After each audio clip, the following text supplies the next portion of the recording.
News seven आसान देख रहे सभी दर्शकों को नमस्कार और जय श्री राम। आज पूरी दुनिया भर में सिर्फ एक ही भजन गूंज रहा है, राम आएंगे तो आंगना सजाएंगे।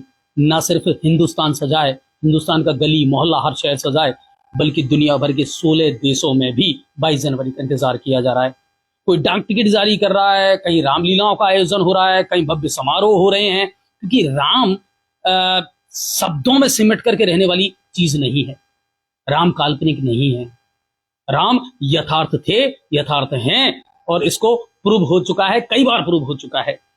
लेकिन समस्या क्या है कि बहुत सारे लोगों के जहन में सवाल आ रहा है कि साहब ये क्या है, ये प्रोपेगेंडा क्यों चल रहा है, इसको इतना प्रचारित या महिमा मंडित क्यों किया जा रहा है।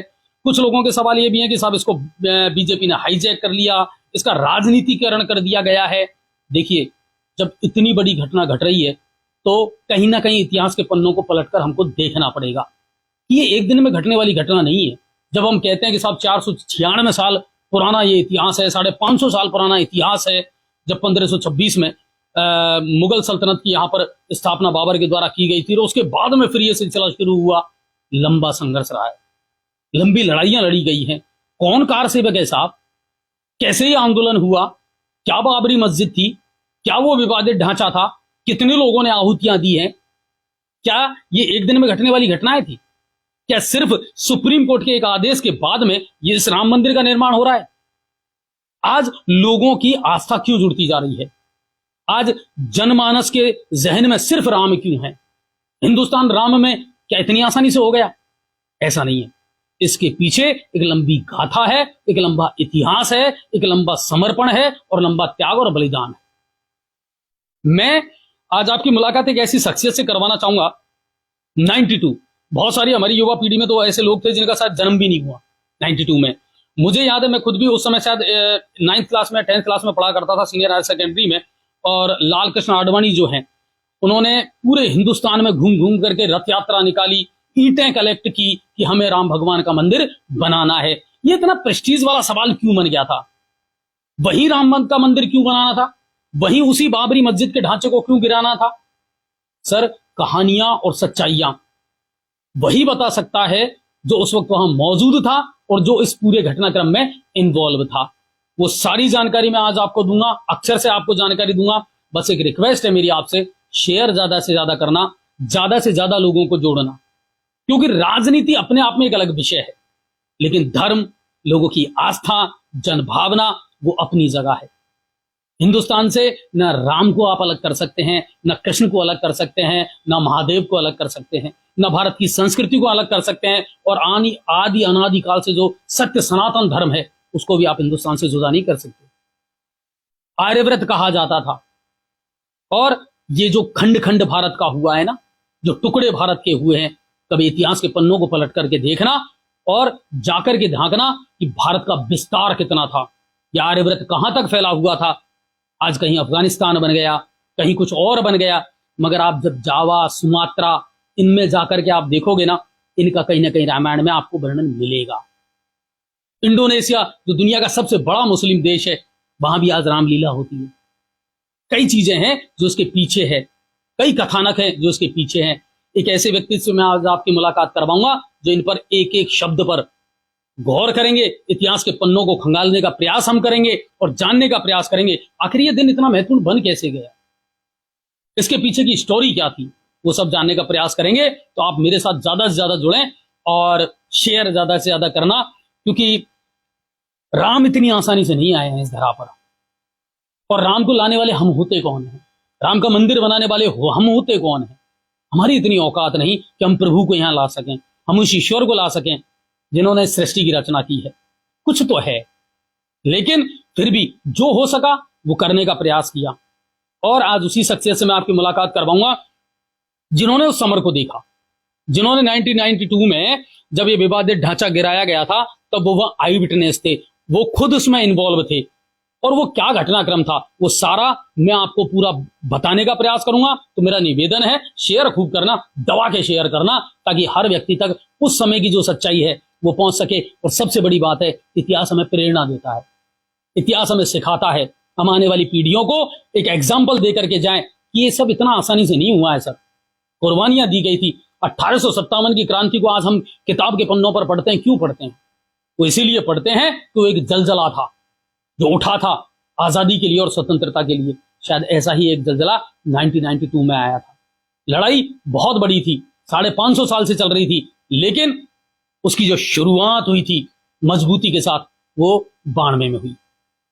उनसे हम आपकी मुलाकात करवाएंगे और वो हमारे साथ हैं ब्राह्मण समाज गंगापुर सिटी के पूर्व अध्यक्ष भी रहे हैं, हिंदूवादी नेता हैं, अपनी बेबाक वाणी के लिए जाने जाते हैं, स्ट्रॉन्ग डिसीजन के लिए जाने जाते हैं और शायद मेरे ख्याल से गंगापुर सिटी हिंडौन में ज्यादातर लोग उनको बहुत अच्छे से नाम से ही पहचानते हैं।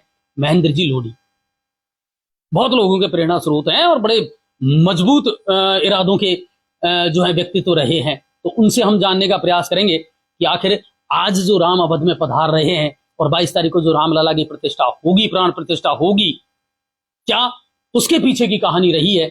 और सिर्फ एक दिन में ये कहानी पूरी नहीं हुई है, अभी आगे बहुत कुछ और झेलना है। तो उनसे आपकी मुलाकात मैं करवाता हूं। जुड़ें और शेयर करते रहें।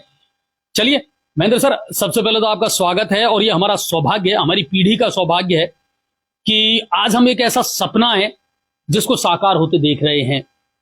लोग कह रहे हैं साहब ऐसा लग रहा है जिस तरीके से इसको प्रचारित किया जा रहा है, महिमा मंडित किया जा रहा है कि राम का अस्तित्व तो हमेशा से था, आदि अनादि काल से था। अब ऐसा क्या खास हो रहा है जो हमने ये सफलता हासिल की है और इसके पीछे की लंबी कहानी जो है वो क्या रही है, ये विवाद बना क्यों? तो वो जो कहानी है वो मैं आपसे जानना चाहूंगा और वो दौर कैसा था। जय श्री राम। श्री गुरु चरण सरोज रज, निज मन मुकुर सुधार, वर्णव रघुवर विमल यस, जो दायक फलचार। बुद्धहीन तन जान के, सुमरू पवन कुमार, बल बुद्धि विद्या देहु, मोहि हरऊ कलेश विकार। आदरणीय, आपका सबसे पहले तो धन्यवाद है कि आप लोगों ने यहां तक आने का कष्ट किया और इस इतिहास को उंगेरने का काम कर रहे हो आप। ये एक इतिहास है। अब मैंने जो बोला है आपको कि पूजनीय तुलसीदास जी इस इतिहास को लिख करके गए और इतिहास को लिख के जाने के बाद में भी आज लोगों को ये पता नहीं है कि हनुमान चालीसा किसने लिखा। बिल्कुल। जबकि स्पष्ट लिखा हुआ है तुलसीदास सदा हरिचेरा, कीजे नाथ हृदय में दे, है ना। मेरा कहने का अर्थ ये है, ये जो बदलाव आया है, जो संस्कृति के लिए आया है, हमारा देश सांस्कृतिक देश है, जो प्राकृतिक और सांस्कृतिक इस पर चलने वाला देश है।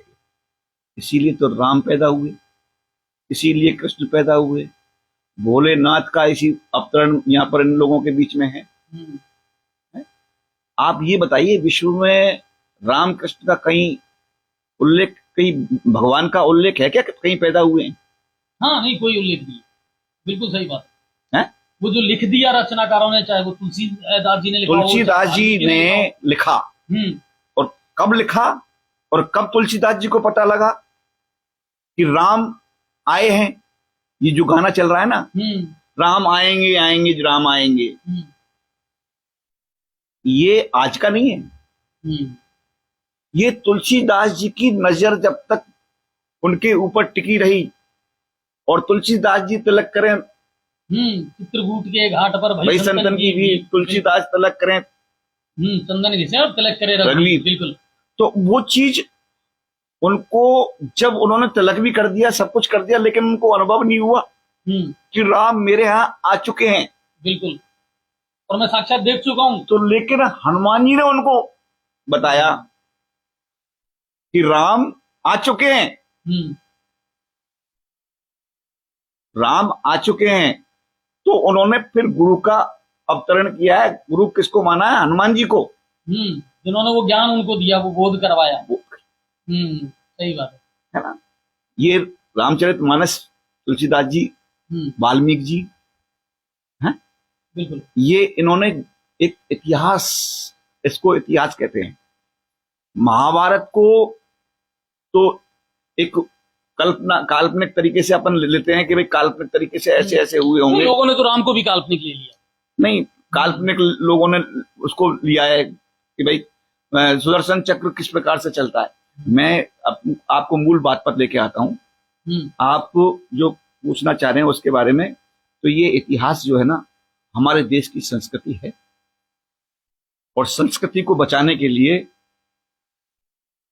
जहां तक जागरण हो सकता है, लोगों ने जागरण किया है, लोग जागरण कर रहे हैं और करते रहेंगे। लोडी सर, शुरुआत कहां से हुई? विवाद बना क्यों था? बाबर आया, ठीक है, मुगलिया सल्तनत हमारे यहाँ रही है, कहते हैं कि साहब अंतिम जो बहादुर शाह जफर अंतिम मुगल सम्राट थे, और उसके बाद में फिर मराठा युग शुरू हो गया। अगर इतिहास की हम बात करें, क्या तब से ही ये विवाद चला आ रहा था? क्या लोगों के मन में, हिंदुत्व के मन में ये कुलबुलाहट तब से थी कि यार हमारा मंदिर तो था लेकिन वहां मस्जिद बना दी गई? तो ये क्या कुलबुलाहट तब से ही थी, या फिर आजादी के बाद इसको ज्यादा हाइप मिली है, या ज्यादा प्रबल? तो ये मेरे यहां तक अनुमान है, आप बुद्धिजीवी हैं, आपने किताबों के पन्नों में ये इतिहास पढ़े हैं। बिल्कुल। और इससे आपको आक्रोश आया है कि हमारे जो धर्मावलंबी सनातन धर्म के लोग हैं, उनको किस प्रकार से किन लोगों ने कैसे कैसे अत्याचार करके तंग किया है, उसको पूरे को तहस नहस कर दिया और उस तहस नहस कैसे किया है। और इतिहास में हमारे पहले किताब चलती थी इतिहास की, सामाजिक ज्ञान की। आजकल कहाँ है सामाजिक ज्ञान और इतिहास? राजनीतिक शास्त्र, ये सब चीज चला करते थे, सब खत्म हो गए। अब उनकी जागृति, वो जो जड़ थी, जिन्होंने इसको पढ़ा है, इस पाठ को, वो पाठ की जो पीढ़ी है, वो पीढ़ी उठ करके आई, और पीढ़ी उठ करके आने के बाद में उन्होंने इस चीज को थामा, थाम करके देखा कि हमारा तो सनातन धर्म बड़ा खतरे में चला गया था और जा रहा है। तो अब ये आप देखिए, लोग क्या क्या कहते हैं, क्या नहीं कहते हैं, बाकी हमारा सनातन धर्म सबसे बड़ा धर्म है। मानव धर्म, सनातन धर्म, इससे बड़ा कोई धर्म नहीं है। नहीं, लेकिन एक बात है लोडी साहब, देखिए कोई भी धर्म है वो कहीं ना कहीं तोड़ने का काम नहीं करता, हर धर्म जोड़ने का काम करता है। हम जानते हैं आदि अनादिकाल से आज तक कोई ये नहीं बता पाया कि सनातन धर्म की उत्पत्ति कहां से हुई, कैसे स्थापित हुई। चाहे ईसाई धर्म को कर लें, इस्लाम धर्म को कर लें, इनकी उत्पत्ति का हमें पता है कि साहब 6वीं शताब्दी में इस्लाम धर्म की स्थापना हुई है। उससे पहले जैन धर्म है, बौद्ध धर्म है, सब आए। लेकिन सनातन धर्म के बारे में, क्योंकि आदि अनादिकाल से जब से सृष्टि है, ये सनातन धर्म चलता आ रहा है। मैं ये पूछना चाह रहा हूं, एक तो 90 का घटनाक्रम हमारे सामने आता है, जो हमने पढ़ा है, उस समय छोटे बच्चे थे लेकिन देखा है हमने। 92 का फिर हमें पता लगा कि साहब तत्कालीन मुलायम सरकार थी यूपी में, और फिर लाल कृष्ण आडवाणी है, मुरली मनोहर जोशी हैं, और आरएसएस की स्थापना के बाद में हेडगेवार साहब की फोटो, तस्वीरें हर घर में हमको देखने को मिलती थी। कहां से इसको बूम मिला? किस तरह आप लोग कार सेवक बने, किस तरह आप लोग जुड़ते चले गए, और फिर इसको हाइट मिली है। और वो 92 का जो घटनाक्रम था, उसके पीछे सच्चाई क्या थी, उसके लिए कितनी लड़ाई लड़नी पड़ी है, और फिर जाकर के वो कदम उठाना पड़ा। क्या वाकई में ये दो समुदायों का झगड़ा था, या तत्कालीन सरकार के खिलाफ एक कार्रवाई की गई थी? क्या था वो 92 का घटनाक्रम? ऐसा है, पहले तो आपको मैं निवेदन कर दूं कि 92 में बीजेपी की सरकार थी, कल्याण सिंह जी मुख्यमंत्री थे। ठीक है। दूसरी बात यह है कि यह बूम माननीय अशोक सिंघल जी, जो विश्व हिंदू परिषद, हाँ, अब जो जिन्होंने इस बागडोर को संभाला था विश्व हिंदू परिषद के पटल पर, वो हमारे राष्ट्रीय अध्यक्ष विश्व हिंदू परिषद के रहे हैं, माननीय आडवाणी जी, मुरली मनोहर जोशी जी, पूजनीय ऋतंबरा जी, उमा भारती जी, बिल्कुल। और जो संत थे, बहुत सारे संत ऐसे हैं जिनके मैं नाम नहीं जानता, इससे जुड़े हुए, जो एक तेजस्वी और योग वाले संत थे। हम्म, लेकिन मैन हीरो इसमें अशोक सिंघल जी थे ठीक है। जागरण करने में, और जागरण करने के हीरो के साथ साथ पूजनीय कमरा जी, हम्म, उमा भारती जी, इनका जो संबोधन हुआ करता था वो उससे क्या है, एक ललक लोगों में जाग गई थी। एक ओजस्वी जो चीजें होती थी वो कहीं ना कहीं युवा मन को कचोटती थी। और अडवाणी जी की यात्रा, जो रथ यात्रा उन्होंने निकाली थी। हाँ, और मुरली मनोहर जैसी का एक बहुत तगड़ा बड़ा संयमित बड़ा जीवन था उनका भी। सादगी वाला जीवन। और मैं तो ये कहता हूं कि इन सबको भगवान के रूप में ही देखता हूं मैं तो, जिन्होंने, जो भक्त होता है वो भगवान से बड़ा होता है। बिल्कुल। तो ये भक्त हैं भगवान के। तो कहते हैं भगवान तो भक्त के भी अधीन रहते हैं। सही बात है। तो इन भक्तों ने ये काम बड़े समूह के साथ किया है। रहा प्रश्न इस बात का कि 92 में क्या हुआ। 92 में ये हुआ कि एक, अच्छा, उस समय आपकी उम्र कितनी रही होगी? मेरी 27-28 साल की उम्र होगी। हिंडौन रहा करते थे उस समय आप? मैं उस टाइम हिंडौन रहा करता था, लेकिन मेरा केंद्र, वैसे जब से सवाई माधोपुर जिला अलग हुआ है, जब से हिंडौन में थोड़ा रुकना हो गया था, बाकी केंद्र तो मेरा गंगापुर सिटी ही रहा है। ठीक है। युवा थे, है ना? और बजरंग दल का मैं जिला संयोजक था उस टाइम पे। अच्छा। और दूसरी बात यह है कि मेरे को माननीय हरिहर जी पारिक ने जिम्मेदारी दी थी कि आप कोटा से भरतपुर तक का जो ट्रेन रूट है उसके जो कार सेवक आएंगे वो आप संभालेंगे। ठीक है। तो इसकी कोई प्लानिंग की गई थी क्या कि साहब 6 दिसंबर का एक पर्टिकुलर डे सेलेक्ट किया गया था, या इस विवाद था क्या? मस्जिद गिराना विवाद था या मंदिर बनाना विवाद था? मूल बात क्या थी? मस्जिद, आप वहां मस्जिद थी नहीं ना? वहां मस्जिद नहीं थी? हाँ। तो वहां क्या था? गुंबद? वहां मंदिर श्री रामलला का। ठीक है। रामलला का मंदिर उस ढांचे के अंदर, अच्छा, उस ढांचे के अंदर रामलला जी का मंदिर स्थापित था। ठीक है। जिसकी दोनों समय पूजा होती थी। अच्छा, उस समय होती थी पूजा? बिल्कुल। ठीक है। बिल्कुल पूजा होती थी उसी जगह पर पूजा होती थी। ठीक है। लेकिन उसका नवीनीकरण करना था।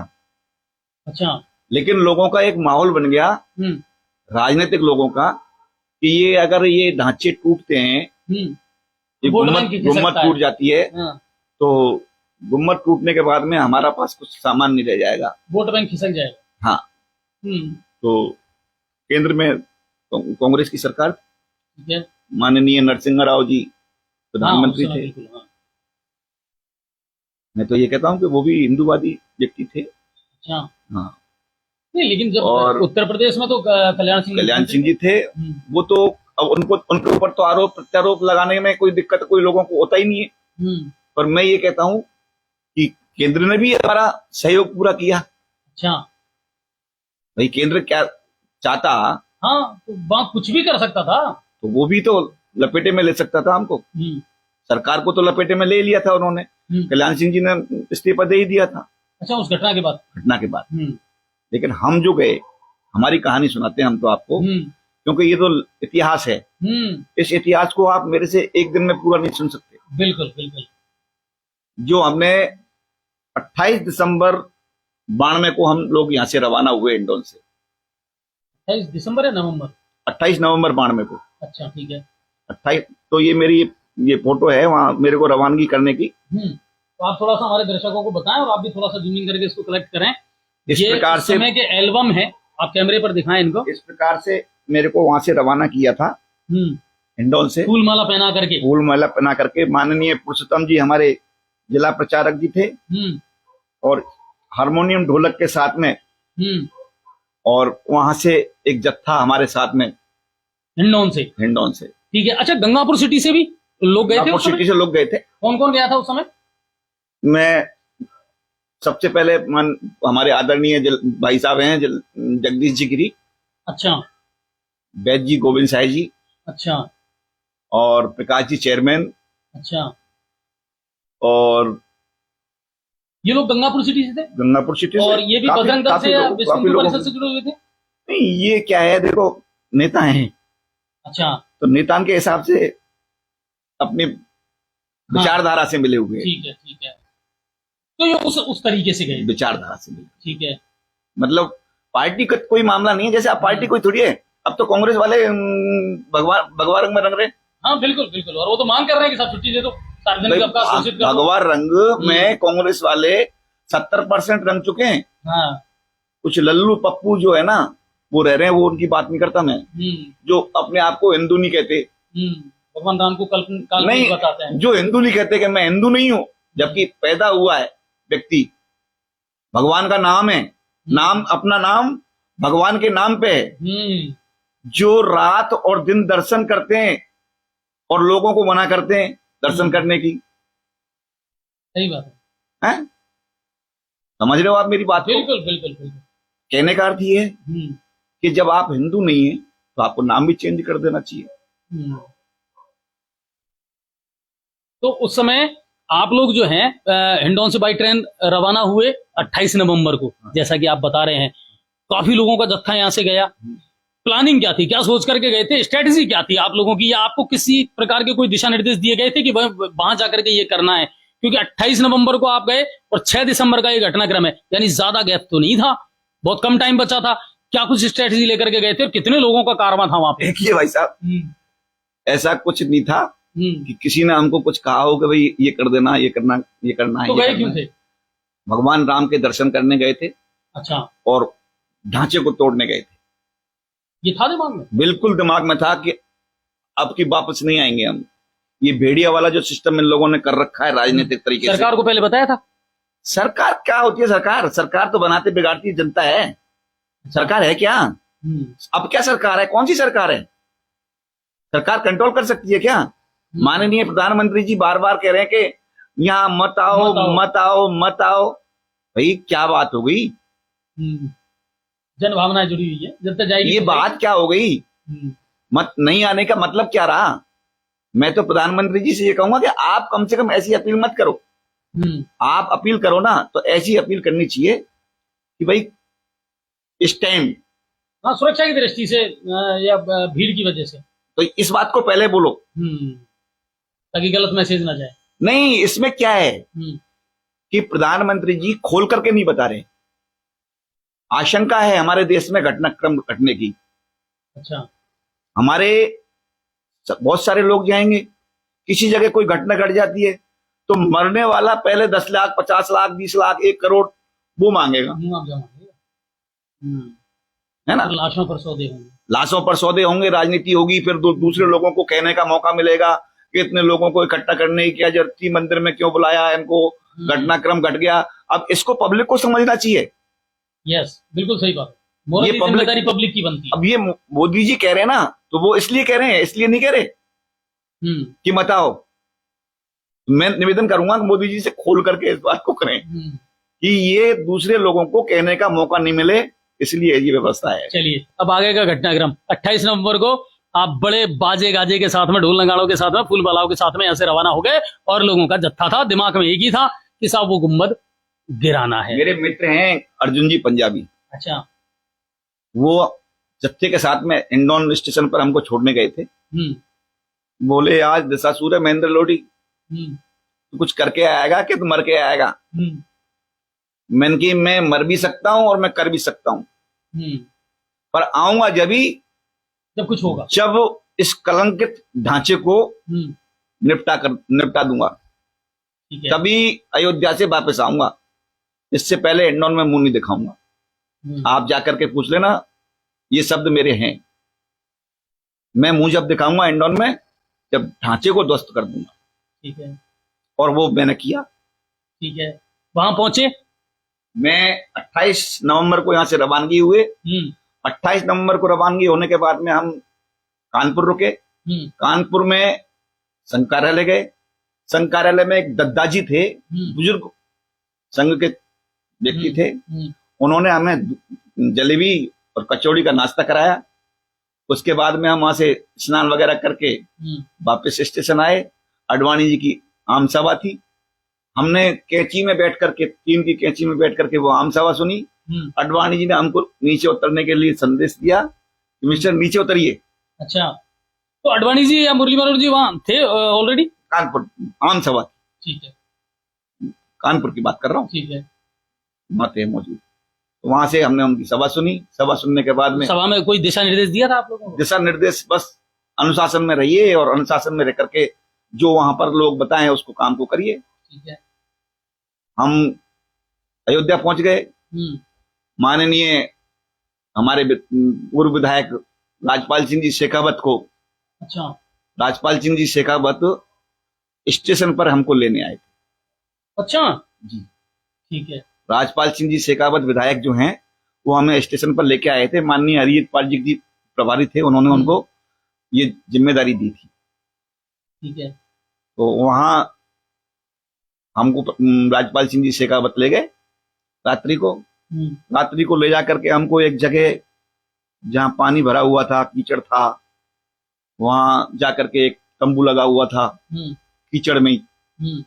कीचड़ में तंबू लगा हुआ था। तो उन्होंने कितनी तादाद थी अगर देखा जाए? कितने कार सेवक वहां इकट्ठा हुए थे उस समय तक? कम से कम लाखों के ऊपर कार सेवक मौजूद थे। अच्छा, लाखों से ऊपर। ठीक है। और सबकी ठहरने करने की व्यवस्था? सबकी व्यवस्था थी, बहुत माकूल व्यवस्था थी। ठीक है। बहुत अच्छी माकूल व्यवस्था थी। काफी ग्राउंड। और ध्येय सबका एक ही था? ध्येय अब बनेगा। अच्छा, ध्येय बनेगा। तब तक दिमाग में ऐसा कुछ नहीं था? मतलब ध्येय तो अभी तो लोगों की नेतागिरी में, हम जो हमारे नेता हैं बीएचपी के, उन नेताओं डाइवर्ट हो रहे थे, चल रहा है। तो हम रात्रि को वहां जाकर के कीचड़ की उसमें फूंस डाला हमने। फूंस डाल करके हमने उसके ऊपर बिछाया और बिछा करके हमारे जो कुछ दरी पट्टे ले गए थे, हमने जरकिन वर्किन कपड़े वपड़े, सर्दी का मौसम था, बहुत लाद करके ले गए थे तरीके से। कपड़े ही बहुत जबरदस्त पहन के गए थे। अब रह जाएगा वो रह जाएगा। 2 जोड़ी मोजे पहन रखे थे, एक पावर के जूते पहन रखे थे। तो सर्दी का कोई नहीं था कि भाई सर्दी घुसेगी कहीं से। मैं उसमें फर्श बिछा करके, माननीय सूरजमल जी एडवोकेट थे, बुजुर्ग थे, शिवचरण जी अग्रवाल जो टेलर थे हमारे, अग्रवाल जो टेलर थे, लेकिन उम्र उनकी दोनों की बहुत ज्यादा थी। और अनिल जी तेल मिल वाले, धर्मेंद्र जी गेरा, योगेश निठार, ये सारे लोग कहाँ के थे? ये इंडोन के। अच्छा, ठीक है। ऐसे लोग मेरे तंबू में ये थे मौजूद। कुछ लोग अलग अलग तंबू में। एक सिद्धार्थ और अशोक गर्ग भरतपुर के थे। वो भी मेरी प्रणाली को देख करके वो मेरे नजदीक भरतपुर के खेमे को प्रवक्ता तो आप थे ही, है ना, नेतृत्व करने की क्षमता तो थी। उन्होंने मेरे को देखा कि भाई ये तो व्यक्ति अच्छा है, तो भरतपुर वाले भी मेरी तरफ टच हो गए। कुछ कोटा के लोग भी टच हो गए। तो मैंने कहा लॉबी बन गई। तो हमने देखा कि भाई कुछ नजर आ रहा है क्या, कुछ नजर नहीं आ रहा है, अब तो सो जाओ। तो हम थोड़ा चौपाई वपाई बोलते रहे, कुछ गाते रहे, गीत गुनगुनाते रहे आपस में। तो वकील साहब ने थोड़ा सा हमको लताड़ा कि यार थोड़ा आराम करने दो, अब परेशान हो रहे हैं। तो हम उनके आदेश के अनुसार थोड़ा सा रेस्ट करने के लिए हमको 4 बजे 5 बजे के लगभग उठे। तो कुछ ऐसा लगा कि कुछ पत्थर के वो गड़े हुए हैं, चबूतरे से बने हुए हैं चारों तरफ। अच्छा, पीछे की तरफ। ये घटनाक्रम आप अयोध्या का बता रहे हैं? हाँ, जब वहां पहुंच गया। हाँ, ठीक है। तो कुछ ऐसा स्थान था जैसे कोई कुछ मतलब पुराने इतिहास के कुछ, हाँ, कोई पत्थर से कुछ ऐसे नजर आ रहे थे आप? नहीं, अब वो उनको क्या कहते हैं, चबूतरा सा बना हुआ होता है वो। हाँ, जो मंडियां बनी हुई थी, मंडप छोटे छोटे जो बने हुए थे। हाँ, कब टाइप इस प्रकार का। हाँ, ठीक है। कब्रिस्तान टाइप का कैसा था मामला। तो हमने कहा ये पत्थर वैसे गड़े हुए हैं, इनको साफ कर लो, कीचड़ में से निकल के इधर सो जाएंगे। तो हमने वो उसको साफ कर दिया। तो सही 2.5-3 घंटे बाद हमारे ऊपर हेलीकॉप्टर मंडराने लग गया। अच्छा, हाँ, उनको नष्ट करने के बाद। और हेलीकॉप्टर जैसे मंडराया तो कोई वातावरण इस प्रकार का हुआ। तो हमको वहां से माननीय हरिजन पारी जी और जो संघ के वहां पर जो प्रमुख लोग थे, उन्होंने हमको तलब कर लिया। तो हमको ले जाकर के एक कमरे में बंद कर दिया। पुलिस पहुंची थी क्या? नहीं, तो उन्होंने ही बंद कर दिया, संघ के लोग। पुलिस का तो कोई दूर दूर तक माजरा ही नहीं था। पुलिस का कोई माजरा नहीं था कहीं अयोध्या में। अभी बात घर में ही चल रही थी। हाँ, अभी घर में ही चल रही है बात। तो वहां हमको जाकर के बंद कर दिया कि तुम लोग समझते नहीं हो क्या।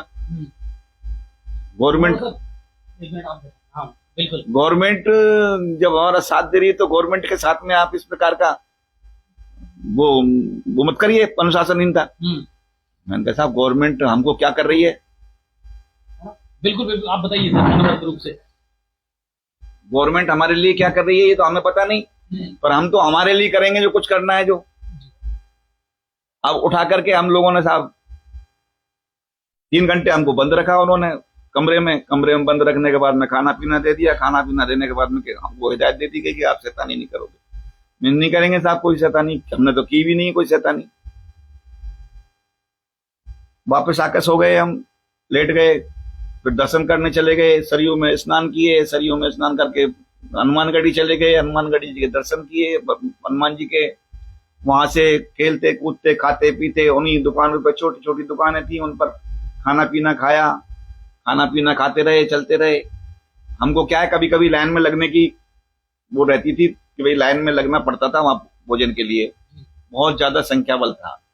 तो हम ये सोचते थे कि यार ये भोजन और लोगों को मिलता रहेगा, अपन दूसरी जगह कर लेते हैं भोजन, क्या दिक्कत है। बिल्कुल। तो हम किसी से कह देते थे तो वो बना देता था अयोध्या में। तो ऐसा भोजन हमने 2-3 दिन किया। 4 तारीख को शाम को, 4 दिसंबर को शाम को हमारा मन बना तो उस पर बाउंड्री पर रेलिंग लगी हुई थी जी।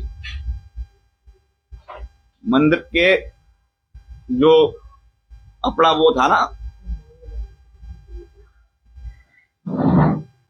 मंदिर का जो अपना चबूतरा था, पहले चबूतरा था मंदिर के आगे और उसके आगे बाउंड्री थी। बाउंड्री होने के नाते बाउंड्री पर वो लगे हुए थे कांटेदार, जो रेलिंग लगती है ना, कांटे में रेलिंग लगती है। वो रेलिंग में स्थिति ये थी कि हमने उस रेलिंग को तोड़ना शुरू कर दिया। अच्छा। मैंने कहा साला इस रेलिंग को हटाओ पहले, तो लोग चढ़ेंगे कैसे। हमारी योजना तो बनी। अच्छा, ये सारा घटनाक्रम वहीं का था जहाँ गुम्बद था, ये विवादित ढांचा था के सामने। अच्छा, बाउंड्री थी। ठीक है। मंदिर के सामने बाउंड्री थी, एक इतना बड़ा गेट था पहले मंदिर से पहले। ठीक है। गुम्बद के सामने।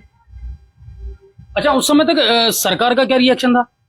सरकार का कोई रिएक्शन नहीं था, एक्शन भी नहीं था, कोई किसी प्रकार की कोई बात नहीं थी। ठीक है।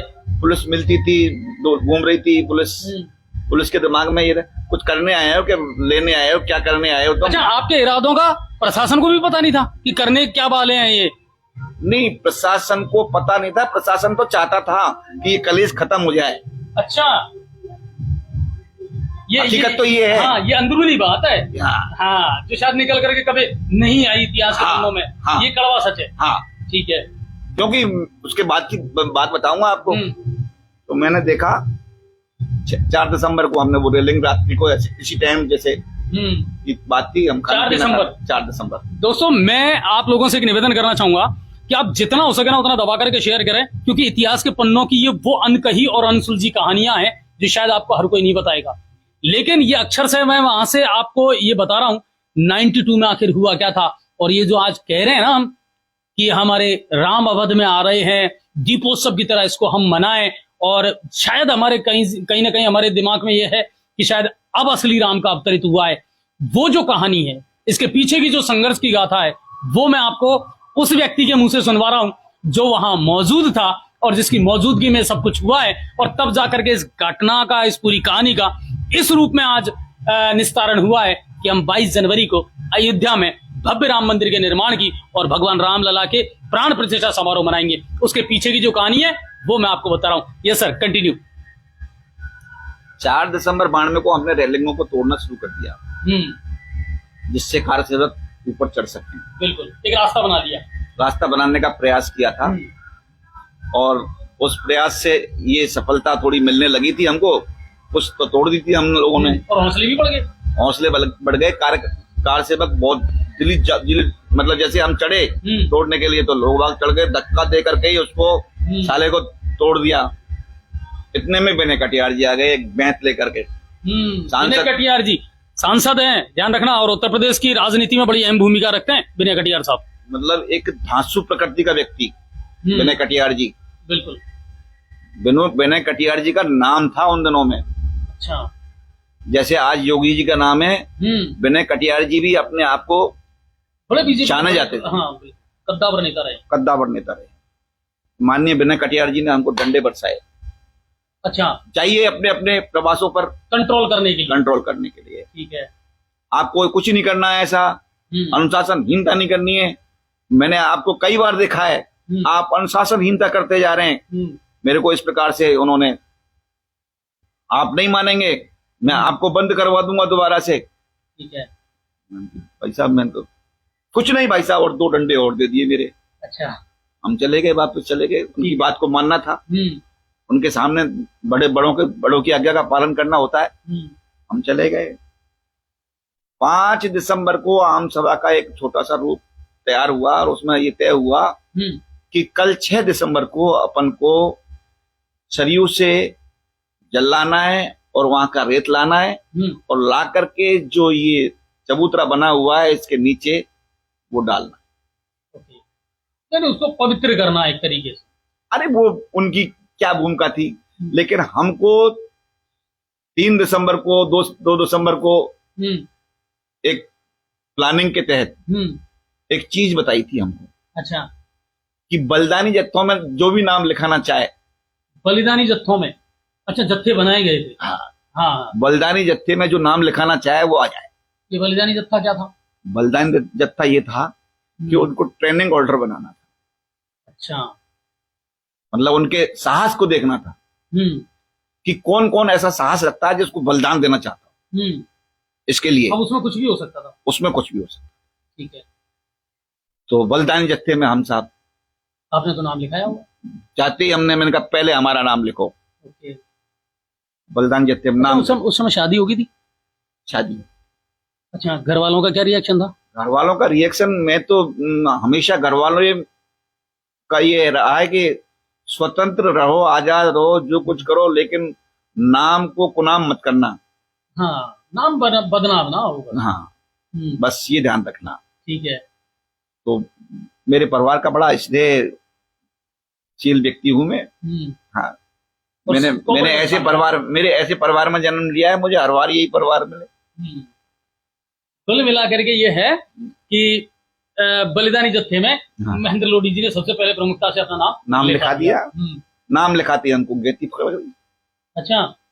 गेती पकड़ा दी और कहा कि जाइए उस टीले को साफ करिए। सामने जहां हमको नाम लिखाया उसके सामने टीला था मिट्टी का। मिट्टी का बहुत बड़ा टीला था। मिट्टी के टीले को साफ करो। वो क्या थे लोधी सर? वो जो टीले थे, इस तरीके का एविडेंस, वो जगह जो थी ना इसी प्रकार की थी टोटल पूरी। अच्छा, ज्योग्राफिकल सिचुएशन ऐसी? हाँ, जो वो उसको ग्राउंड बनाया गया था तोड़ करके।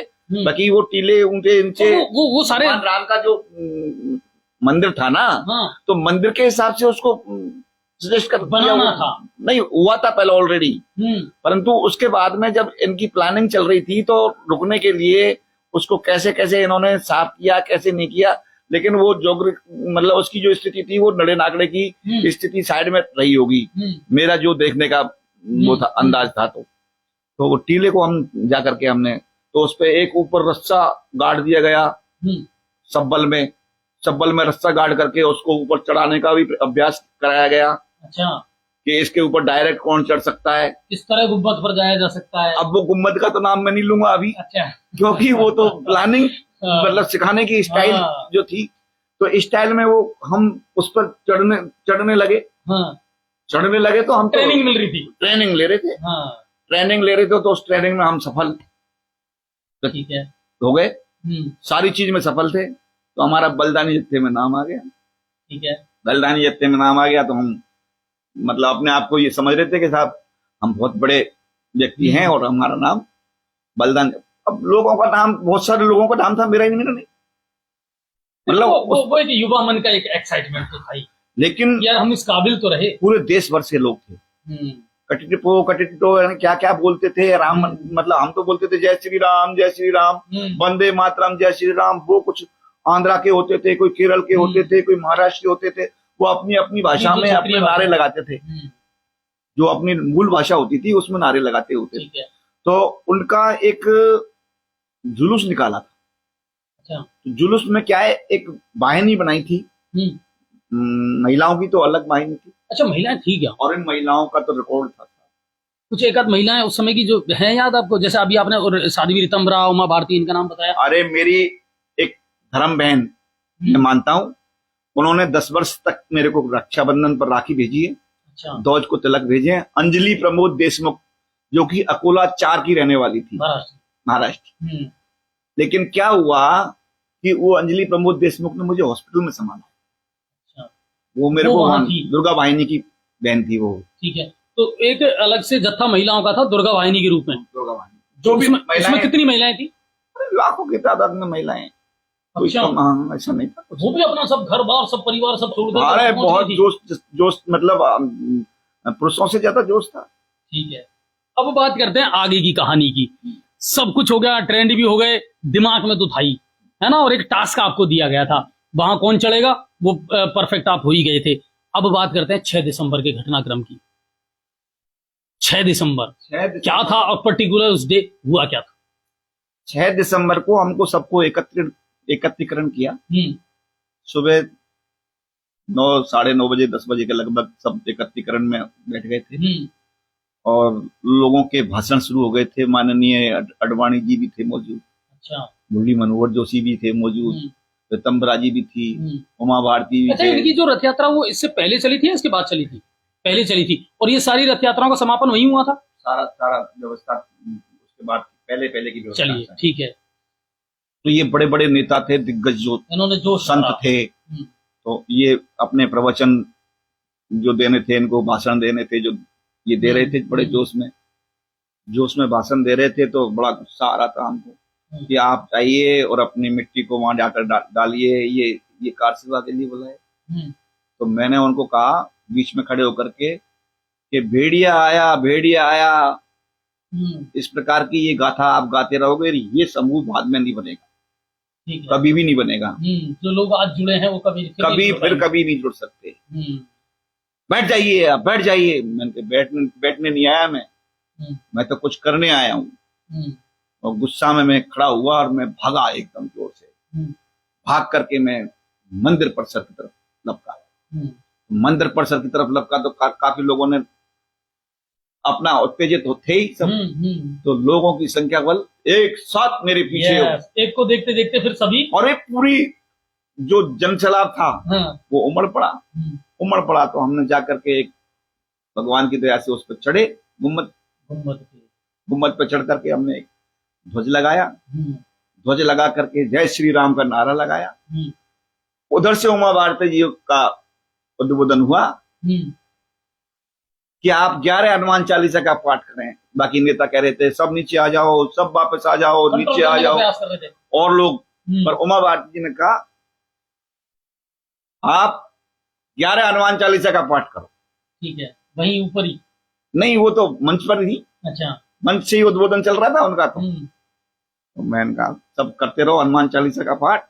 अपन नीचे छज्जे पे मेन गेट पर आ गए। मेन गेट पर मीर बाकी का शिलालेख लगा हुआ था। उस शिलालेख पर हम आकर के, क्या लिखा था उस पर कुछ एक ऐसे उर्दू में कोई ऐसे शब्द लिखे हुए थे जो अपन नहीं पढ़ सकते, लेकिन उसको मीर वाकी का शिलालेख कह रहे थे। क्योंकि हम 4 दिन से लगातार दर्शन कर रहे थे ना, तो हमारी समझ में पूरा एक तरीके से रेखी तो पहले ही कर ली थी पूरी कंप्लीटली। तो मैंने कहा ये भगवान यहाँ से कैसे निकलेंगे, ये तक हमारी योजना थी। रामलला जो वहाँ ये गिरेगा, ये तो गिरना है, ये तो तय हो गया, ये अब पब्लिक जाएगी नहीं वापस, जाने नहीं देंगे हम। तो हमने उस मीरवाकी के शिलालेख को झूमरे मारे पहले। अच्छा। तो झूमरा जैसे मारा तो हमने वापस आया झूमरा वापस आया तो मैंने कहा ये तो पत्थर, बहुत भारी पत्थर, इसको तो तोड़ नहीं पाएंगे अपन। तो हमने गैती और सब्बल नीचे से देने वाले मौजूद थे। अच्छा। रस्सा वस्सा सब मौजूद, कंप्लीट सारी व्यवस्था मौजूद। आगे पूरी जो सब व्यवस्था थी, जो हमने उसको गैती से, फावड़े से, उससे क्या सब्बल से चारों तरफ से पोला कर दिया। पोला करने के बाद में 2.25 घंटे हमने काम किया। हम लाल लाल हो गए थे, ऊपर से लोग बाग चींटी की तरह लगे हुए थे, हजारों लोग चढ़ गए थे सर, लाखों हजारों। उसकी चारों तरफ से वो घेर गैंती लिया। वाला जो है ना, वो मुझको मारने का प्रयास कर रहा था और मैं उस सब्बल वाले को मारने का प्रयास, मतलब सब्बल मारने का प्रयास उसने करा। मतलब ये पता नहीं था कि ये मुझको मारेगा या मैं इसको मारूंगा। आमने सामने हम 2 व्यक्ति थे, लेकिन हम चोटों के बारे में ये नहीं सोच रहे थे कि ये चोट इसकी मेरे लग जाएगी या मेरी चोट इसके लग जाएगी। बस उस समय तो आनंद फानंद में जो कोई करना मतलब वो नहीं था, करना किसी का कोई लेना देना नहीं था। हम्म, लेकिन भगवान की कृपा ऐसी रही कि वो गुम्मद तो गिर गया, लेकिन किसी को ऐसी चोट नहीं आई। हम्म, जैसे कि अब हमको लगी है, लेकिन हम इसको अब चोट नहीं मानते। ये मेरा पैर जो है, ये पैर यहाँ से बिल्कुल जूते में रह गया। अच्छा, कट गया, बिल्कुल अलग हो गया था। इस पे कोई पत्थर वगैरह गिरा होगा? नहीं, इस पे पत्थर नहीं गिरा। हमने उस 2.25 घंटे में जो मीरवाकी का शिलालेख था, उसमें पोली जगह करके रस्सा बांध दिया था उसमें। ठीक है। रस्सा बांधते ही जय श्री राम का नारा गूंजा और उसको मीरवाकी के शिलालेख को लोगों ने खींच लिया। वो हिल तो गया ही था, खींच लिया तो हम छज्जे पे ही खड़े थे। अच्छा भाई, इस प्रकार से टेपर में छज्जा था, लेकिन हमारे टायर मजबूत थे, पावर का जूता था, चिकना हो रहा था वो काई से, लेकिन हम उस पर जम गए। तो वो शिलालेख उसके ऊपर गिरा, पैर के ऊपर, हमारे के ऊपर। छज्जा और पैर दोनों के बीच में, वो पत्थर के बीच में हमारा पैर आ गया, टूट गया छज्जा, और हम उस मीरवाकी के शिलालेख को नीचे गिरे। उसको हटा दिया वहां से। हट गया वो मीरवाकी का शिलालेख, और ये नीचे आते आते हम बेहोश हो गए। ठीक है, क्योंकि ब्लीडिंग बहुत हो गई। ब्लीडिंग का तो पता ही नहीं हमें क्या हुआ क्या नहीं। अच्छा, उस दौरान फिर वही चीज आती है कि साहब गोलीबारी हुई, प्रशासन ने गोलियां चलाई हैं और कुछ कार सेवक उसमें मारे गए थे। प्रशासन ने क्या एक्शन लिया था? ये सारी अफवाहें हैं अजय जी। अच्छा, ये सारी अफवाहें। बाढ़ में एक भी व्यक्ति नहीं मारा गया और एक भी गोली नहीं चली। अच्छा, बाढ़ में ठीक है। 90 में अगर किसी प्रकार की कोई घटनाक्रम घटा है उठारी बंधुओं का इनका, तो वो 90 का है। ठीक है। बाढ़ में ऐसा कुछ नहीं हुआ। तो फिर कंट्रोल तो किया होगा प्रशासन ने आकर? कुछ तो चोटिल हुए लोग, चोटिल हुए लोग। पुलिस ने लाठियां बांधी है। पुलिस ने तो काम किया है महाराज, वर्दी खोल खोल कर फेंक दी। मेरे साथ में काम कर रहा था एक व्यक्ति, बेल्ट नीचे लगा रखी थी, शर्ट खोल के फेंक दी, और बनियान में लग रहा था वो, फुलबाजू की बनियान में।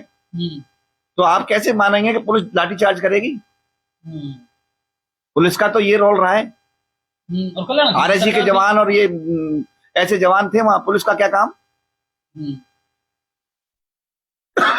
पुलिस का कोई ज्यादा रोल नहीं था। अच्छा। वहां तो फौजियों का मामला था, जो आरएसी के लोग थे, ऐसे लोगों का काम था जो खुद अपने कार सेवा में लगे हुए थे, बड़े प्रेम पूर्वक। अनवांटेड तरीके से वो भी यही चाह रहे थे कि यार इसका निस्तारण हो जाए, बस ठीक है।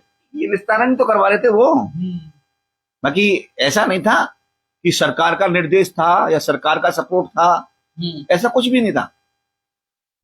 सरकार का सपोर्ट मानता हूं तो मैं माननीय नरसिंह राव जी का मानता हूं कि सेंटर चाहता तो कुछ भी अगर जब कल्याण सिंह जी ने, ऐसा मेरे सुनने में आया था कि 5:15 बजे मंदिर का निर्माण हो चुका था। जब मैं दूसरे दिन होश में आया, मैं फैजाबाद हॉस्पिटल में रखा मेरे को 24 घंटे। अच्छा, 24 घंटे बाद होश आया मेरे को। यहाँ से उठा करके कौन ले गया कौन नहीं ले गया भगवान को पता, मुझे। लेकिन वहां पर अंजलि प्रमोद देशमुख, एक धर्म की बहन थी, बहन बनाई मैंने, वो उसके बाद मुझे मिली नहीं है। अच्छा। लेकिन मेरे मन में है, उससे मिलने की मन में है, चाहत है, मेरे आज भी चाहत है कि उसने मेरी 24 घंटे सेवा की। ये लोगों ने बताया मेरे को, आसपास के आजू बाजू के लोगों ने फैजाबाद में। यानी जो बहन मेरे को माँ का रूप देख करके वो पेशाब करा रही है जैसे बच्चे को पेशाब करा रहे हैं। मतलब अडवाणी जी जब मेरे से मिलने गए, मुरली मनोहर जी मिलने गए, रितंबरा जी मिलने गई, उमा भारती जी मिलने गई, तो वो मेरे को लघुशंका करा रही थी, अंजलि प्रमोद देशमुख। और उसने ये कहा कि मैं इनको अकोला लेके जाऊंगी अगर कोई इनके साथ नहीं है तो। 24 घंटे में मुझे होश आया था, तो मैं अकोला ले जाऊंगी इनको, आप मेरे को अनुमति दिलवा दो। हम्म, तो उन्होंने फिर माननीय मुरली मनोहर जोशी जी ने मुझे डांटा कि मैंने तुम्हें कितनी बार समझाया है, आप हमेशा इसी प्रकार की शैली में रहते हो। अग्रेशन में। हाँ, हम्म, क्योंकि मैं एकता यात्रा का सुरक्षा प्रमुख था उनकी का। क्या? उन्होंने जो एकता यात्रा निकाली थी तो आबू से लेकर जम्मू तक सुरक्षा प्रमुख रहा हूं मैं। हम्म, उसके संयोजक थे माननीय प्रधानमंत्री जी नरेंद्र मोदी हम्म, और सह संयोजक थे ओम जी माथुर। अच्छा, मोदी जी का योगदान भी उस समय था। आज आडवाणी जी भी इस बात को कह रहे हैं कि साहब वाकई में कंधे से कंधा मिला करके उस समय मोदी जी जो थे वो चले हैं। मोदी जी एक ऐसी शख्सियत है हम्म, जो जिसको कहते हैं ना नींव की ईंट। हम्म, वो व्यक्ति इमरजेंसी से लेकर के हम्म, और आज तक इस प्रेरणा को देता है लोगों को अगला कि ये प्रेरणा आप इस पे लो, ये हिंदू राष्ट्र बन चुका है, हम्म, आप चिंता ना करें, हिंदू राष्ट्र है ये। हिंदुस्तान नाम जिस दिन हो गया था ना उस दिन ही हिंदू राष्ट्र हो गया था ये तो।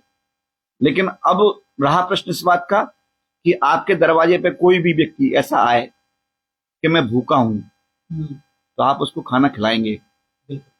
वो किसी धर्म को नहीं देखोगे आप, बिल्कुल सही। किसी आप स्वस्थ को नहीं देखोगे, वो मानवता सबसे किसी बड़ा धर्म है। विकलांग को नहीं देखोगे। तो ये चीज हमारे सनातन धर्म में आती है, सनातन धर्म में आती है हमारे में। सना यानी सब, तन यानी सबका तन। और हमारी तो फिलॉसफी भी रही है वसुदेव कुटुंबकम के, हर व्यक्ति पूरा धरती जो है ना वो हमारा परिवार है। और रहा प्रश्न इस बात का, देखिए आप मोदी जी को से लोग चिढ़ते क्यों हैं?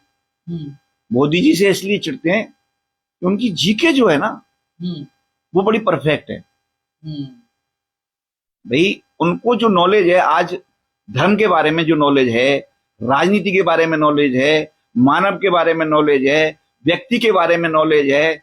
आज वो ये कैसे कह देते हैं कि आप ये पैंट और बुशर्ट पहन करके और मंत्री होने के नाते फला प्लेन में नहीं बैठ सकते, आप कुर्ता पाजामा पहन के जाइए। तो ये क्या है? एक उनकी एक व्यवस्था है। तो जो व्यवस्थापक होता है ना वो बहुत बढ़िया होता है। रहा प्रश्न इस बात का, पूजनीय गुरुजी हमारे जो हैं राघवेंद्र आचार्य जी, जिन्होंने सुप्रीम कोर्ट में गवाही दी, ऐसे लोग हमारे संत जब बैठे हैं जो आंखों से लोगों को पता है, बर्थ ब्लाइंड है वो। अब वो उन लोगों को, उनकी आंखें कौन सी आंखें? तो ये राम आपको दिखाई नहीं देता क्या? भाई ये राम दिखाई नहीं देता क्या आपको? ये प्रमाण कम है क्या? ये इससे क्या प्रमाण चाहते हो आप उससे ज्यादा? और ये पटरी, इतनी सी पटरी है और इस पर ट्रेन दौड़ती है, इसको राम नहीं मानते क्या? ये मोटरसाइकिल स्कूटरों पे भाग रहे हो आप, इसको राम नहीं मानते क्या? हैं? तुम्हारा बाप भी तो चला ले अगर राम नहीं हो तो। हैं? 2 पहिए की मोटरसाइकिल पे तुम 100 की स्पीड से भाग रहे हो, ये क्या है? ये राम है। ये व्यवस्था उसने की है, ये राम है। कुल मिलाकर के ये है। देखिए ये इतिहास के वो पन्ने हैं जिनको हमने खंगालने का प्रयास किया, और जब और गहराई से हम जाएंगे ना तो बहुत कुछ निकल करके सामने आएगा। मुझे मालूम है कि बहुत लेट हम हो गए हैं और हमारे दर्शक बिल्कुल इस बात को भी ध्यान में रख रहे हैं, लेकिन मेरा ये उद्देश्य था सिर्फ कि आज जो माहौल देश में बना हुआ है, राम में माहौल जो बना हुआ है, उसके पीछे की आखिर गाथा है क्या, उसका पीछे का इतिहास है क्या। मैंने मीरवाकी का शिलालेख मैंने निकाला। कोई भी कार्रवाई अगर होती है तो मेरे ऊपर हो। अच्छा। मैं कार्रवाई से नहीं डरता, लेकिन मैं एक चीज से जरूर डरता हूं कि ऐसे लोग जो कार सेवा में नहीं थे वो कार सेवक बनना चाह रहे हैं, वो बने, लेकिन ऐसे झूठे बयानबाजी ना करें जिससे उस जगह का, जहां पवित्र जगह है, उसका माहौल थोड़ा गलत भाव से जाए। मैं सब लोगों को, भाई सभी कार सेवक, पूरा हिंदुस्तान कार सेवक, जिनकी भावनाएं जुड़ी है वो सब कार सेवक। अब पहले नहीं की तो अब करेंगे कार सेवक। ये तो पहली झांकी है, मथुरा काशी बाकी है। ये तो पहली झांकी है, मथुरा काशी अभी बाकी है। अच्छा, नहीं, लेकिन एक बात मुझे बताइए आप कि अभी कितने खुश हैं आप? आपको लगता है कि यार वो संघर्ष जो था उसकी परिणति अब कहीं ना कहीं होने जा रही है 22 जनवरी को? किस तरीके से इसको देखना चाह रहे हैं आप? मैं बड़ा प्रसन्न हूँ और मुझे अब ऐसा लगने लगता है, यानी मैं रेसर था बहुत, जिला केसरी रेसर रहा हूं मैं, जिला केसरी, अच्छा मतलब खिलाड़ी रहा हूं हर चीज का। और पैर जब से मेरा अलग हुआ है, जब से मैंने ये व्यवस्था मेरी, इन कदमों को रोक लग गई। और रोक लगने का मुझे बड़ा दुख था कि यार मंदिर बना नहीं और पैर भी चला गया है। बिल्कुल। लेकिन जब मंदिर का निर्माण की शिलान्यास हो गया, उस दिन से मेरा खून होमोग्लोबिन बढ़ने लग गया, मेरा होमोग्लोबिन बढ़ने लग गया। यानी आप ये समझिए कि आज की स्थिति में होमोग्लोबिन ओवर चल रहा है मेरा। अच्छा, ये चल रहा है कि भगवान ने मुझे इस काबिल समझा जो मुझे मंदिर देखने का मौका मिल रहा है। बाकी 500 साल से लोगों को मौका ही नहीं मिला। बिल्कुल बिल्कुल। जिन्होंने मुझसे ज्यादा कुर्बानियां दी हैं, लोगों ने मुझसे ज्यादा अपने बच्चों को अपने हिसाब से त्याग किया है, पुरुषों का त्याग किया है, बहनों ने भैयाओं का त्याग किया है, हम तो कुछ भी नहीं है। सही बात है। 500 साल से ये चल रहा है। तो 500 साल से ये बलिदान जो चल रहा था, उस 500 साल के बलिदान का एक अंतिम रूप तो हुआ कि अब बलिदान तो नहीं देना पड़ेगा। अयोध्या कब जा रहे हैं? मैं अयोध्या माननीय प्रधानमंत्री जी के निर्देश अनुसार अभी 22 तारीख को नहीं जाऊंगा। अच्छा। कि 22 तारीख को जाने के लिए जब उन्होंने अपील की है, तो हम उस देश के वासी हैं जिस देश में गंगा बहती है, और गंगा का रूप ही प्रधानमंत्री आज की तारीख में पवित्र हैं।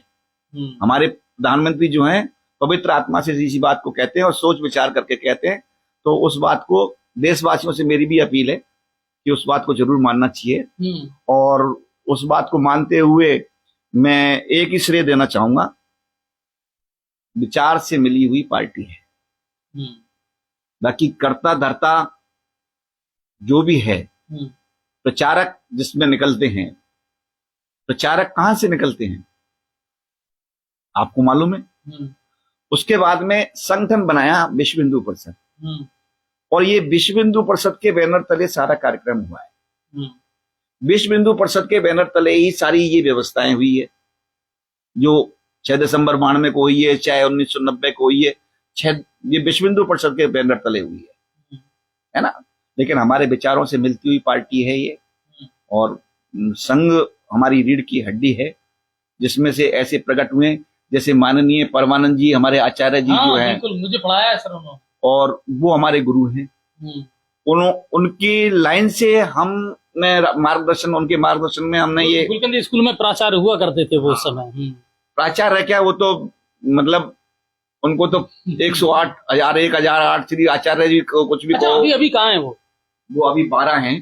अच्छा। और एक बहुत बड़ी गौशाला को देख रेख कर रहे हैं, और इतनी उम्र में इतनी मेहनत करना, उनके बराबर मेहनत अभी मेरे को लगता नहीं है कोई व्यक्ति कर सकते। एक व्यक्ति हजारों के लिए काफी है। वो उस व्यक्ति के अंदर ये गुण है कि एक व्यक्ति ही वो मेंटली बहुत स्ट्रांग व्यक्ति, मतलब उनका अगर किसी ने वक्तव्य सुन लिया ना तो रोंगटे खड़े हो जाएंगे। आचार्य धर्मेंद्र जी भी मौजूद थे हमारे साथ में, जो उस मंच पर मौजूद थे, जो गुरुजी के रूप में हम देखते हैं उनको। वो जो वक्ता थे आचार्य धर्मेंद्र जी, उनके वजह से कहर फटती थी जब वो बोलते थे। तो अभी मीडिया के माध्यम से, चैनल के माध्यम से देख रहे हैं भव्य बन रहा है राम मंदिर, जैसा सोचा था कल्पनीय उससे भी कई गुना ज्यादा बेहतर। मैं तो समझता हूं कि जब राष्ट्र के लोग, बड़े लोग लगे हुए हैं, तो मेरी कल्पना से तो ऊपर ही होंगे, क्योंकि मुझसे ज्यादा बुद्धिजीवी वो लोग हैं, जब तो आसीन है कहीं। और उनके देखरेख में मैं एक प्रार्थना और करूंगा आपके जरिए, नेतागण और पब्लिक शंकराचार्यों के बारे में गलत ना सोचे, क्योंकि ये चीज शंकराचार्य जो चल रहा है मामला, ये शंकराचार्य जी का स्थान कहीं हद तक हमारे सनातन धर्म में ये पदों से ऊंचा है। वो एक अलग लेवल है।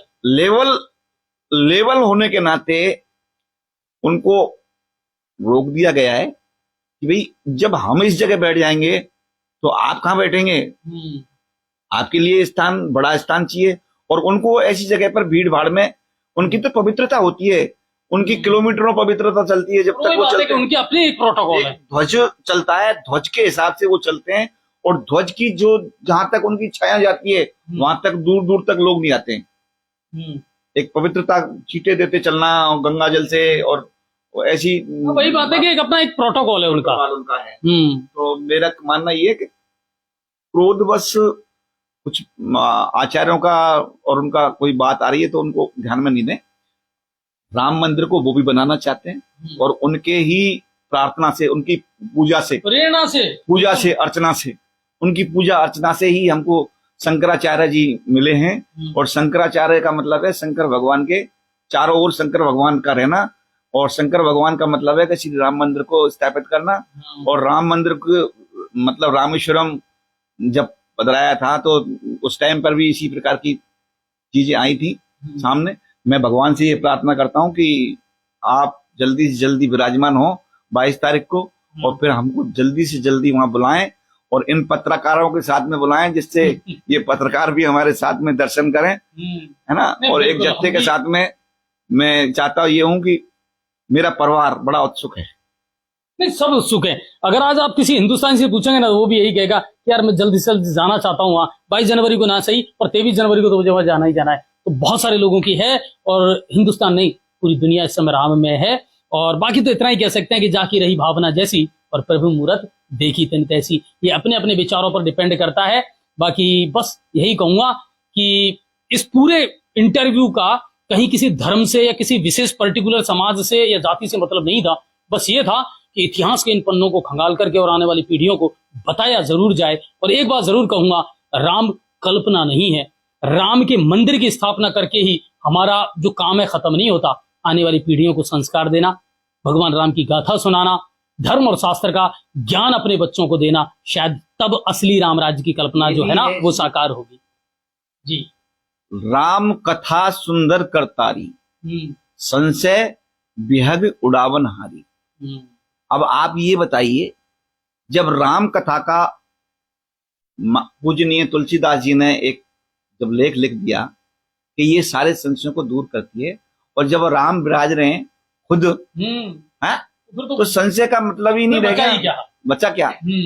वो तो कथा थी, अब तो प्रमाण है। राम जी खुद आ रहे हैं। बिल्कुल बिल्कुल, राम जी खुद आ चुके हैं। माहौल अच्छा है, माहौल बहुत अच्छा रमणीक माहौल हो रहा है। आज हमारा अयोध्या बन रहा है गंगापुर सिटी। यस, और बिल्कुल उसी तरह का, और सिर्फ गंगापुर सिटी नहीं, पूरे हिंदुस्तान की बात कर ले। मैंने जैसे कहा था, दुनिया भर के 16 देश ऐसे हैं जो इस घटनाक्रम का और इस अलौकिक पल का इंतजार कर रहे हैं।